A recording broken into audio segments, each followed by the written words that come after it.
Prince and Princess of Wales will celebrate their 14th wedding anniversary today with a 2-day royal visit to the beautiful island of Mull in Scotland. And our royal editor, Russell Myers, he's there for us in Tobermory. It's so gorgeous. I'm so jealous of you. Tell me about their plans, Russell. Well, good morning, Lorraine. Well, it's not a bad job most of the time, is it? Beautiful locations like this. Yes, we are on the Isle of Mull for the next couple of days. And of course, it's William and Kate's 14th wedding anniversary. I can't hardly believe it, all that time ago. And when they were looking at the schedule for this trip, the aide said that it was going to be their wedding anniversary. Did they mind coming here? And why wouldn't they be? I mean, it's absolutely glorious part of the world. It's going to be a lot about sort of the local tourism, sustainability. Farming is obviously a big deal here as well. And William and Kate are going to be here in a few hours' time. They're going to be meeting locals here in Tobermory. They're going to be going to a local market and then to a school later, meeting some forest rangers tomorrow. So very, very exciting for the next couple of days. No, it's fantastic. Will they get any time, though, alone just to celebrate? Well, I'm sure they won't want to see us for too long. That's normally order in a day, and certainly with their wedding anniversary. But, you know, what do you get for the Prince and Princess who have everything? And they've managed to sort out their own Airbnb. They're going to be self-catered accommodation. I'm not too sure who's going to be doing the cooking, but we do know they're going to be on their own in a nice little cottage just in Mull overnight. And perhaps William, if he gets his skates on down here, we've just seen the fishermen come in, so he might be able to get the catch of the day later on and put his pinny on and do Kate a nice bit of dinner later. Do you know, that would be lovely, and I like that. I heartily approve. If you get any time, just enjoy the beautiful island, but toddle over to Iona. It's gorgeous, and it's only a wee teeny tiny ferry. Maybe they'll go there too. Maybe that's where they're going. Who knows? Interesting. Well, they are indeed. They are going to pop over there. They're going to pop over there tomorrow. So you know, we might see them sort of out and about. I'll fill you in tomorrow. Fantastic. We'll talk then. Thank you so much. I hope they have a beautiful day. And it's always like that in Scotland. The sun always shines. OK, joining me now, broadcaster Sonali Shah, along with our Jo Elvin. Do you know what? Happy anniversary to them. Happy anniversary, yeah. 14 years. 14 years, that's gone by in a flash. It really has. And it's, you know what's so lovely, don't you think, is that in recent times, they've definitely become a lot more tactile, haven't they? Absolutely. Now, and you know, I have to caveat by royal standards. You know, it's like, you know, if you know, you and I, that's probably more affectionate than you.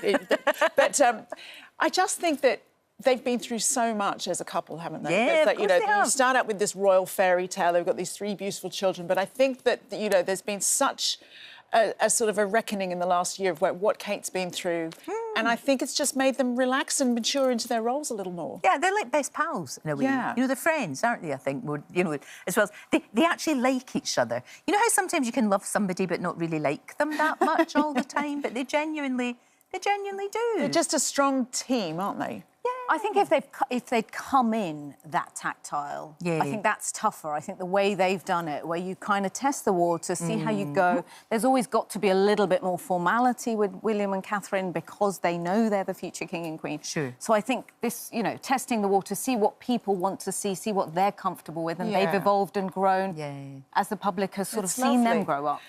And what do you get, like, you know, what we were saying? What do you get for a present? Apparently it's the ivory. Yeah. Well, we don't want to be getting anybody ivory. But, you know, no, well, we're not allowed to. William is a big fan of, you know, conservation in Africa. And so I would say, you know, for our 14th, we did go to Kenya. Ah. Oh, you're good at this. See, I just had my silver and we weren't that good. Yeah. You've got to spend a little, if you can get to 14. I would think, get him an elephant. I mean, not like real elephant. I mean, you know, it doesn't have to be at his door, but sponsor an elephant. Yes. Because I love I was thinking an ornament. No, but sponsor an elephant. I'm a duchess. I want a real elephant. I'm going to with a princess. Now, look, meanwhile, Meghan has given her first podcast interview. I know she does her own podcast, but she was talking this time about life with Prince Harry, and she actually was pretty candid. Well, interesting. That's kind of memory capsule, I guess. I don't know that many 16-year-olds might want to wade through that. I think it would be when they're much older. I think that's so. ambitious. Yes. Because when you're 16 and 18, the last thing you want to do is probably go through emails from your mum. Exactly. But I do think it's a good idea really because sweet. there's so many photos on my phone. Yeah. What am I going to do with them? And also all those boxes of things that you have from the kids' schools, year 1, year 2, everything boxed up, you could just digitise it. Oh. But who's got the time? Well, After the kids are in bed, I'm shattered. So she's good if she can do that. Yeah. But it's a nice idea. It is nice, isn't it? What would you do? I mean, I'm not as diligent as our Meghan with it, but I've kept things like hilarious letters my daughter wrote to the Tooth Fairy. The disclaimer to Santa that not everybody's perfect, but I've tried. You know, stuff like that. That amuses me. That's for me, probably. So you can digitise that eventually and do that. So setting up email addresses is not a bad idea. No, it's not, and it's a memory. It is a memory for them. And I mean, maybe if when they're 16 they might not want to, but they might want to later on. Exactly. Because you know that there comes that time, especially when you have your own children, that you kind of want to find out more about your daughter was family. reading her father's report card the other day, and then we were laughing. Yeah. And to be fair, she's 11, so, you know, instead of going into Granny's attic, actually, this is a nice way of it being there. You can get rid of the boxes of paintings you don't want, and then if they don't want it, they can just press delete.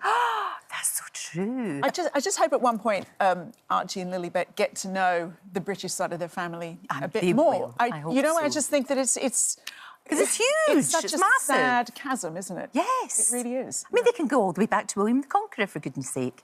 I mean, isn't that amazing that they can do that, that they'd be able to do that? It's fantastic.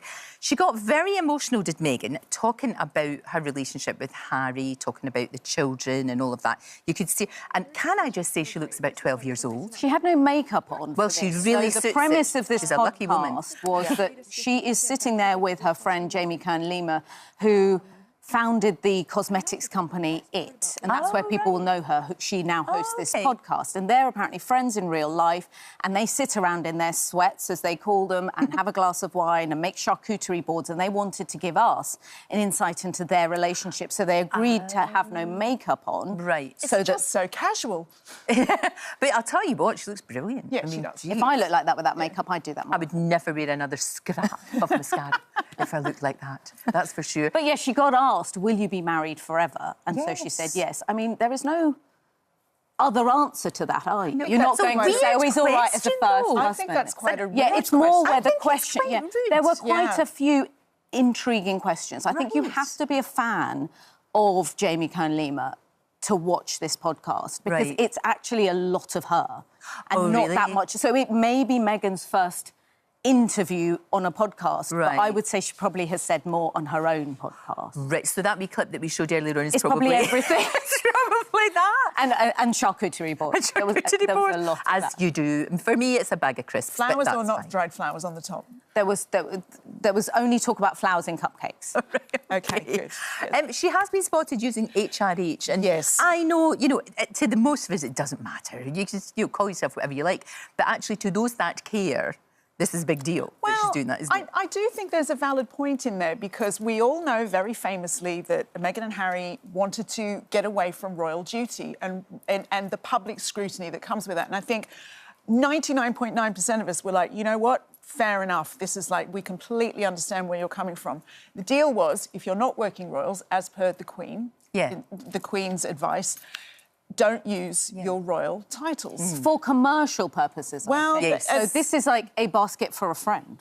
That does feature her jam, which she wants to sell. So I understand. I understand the pernickety.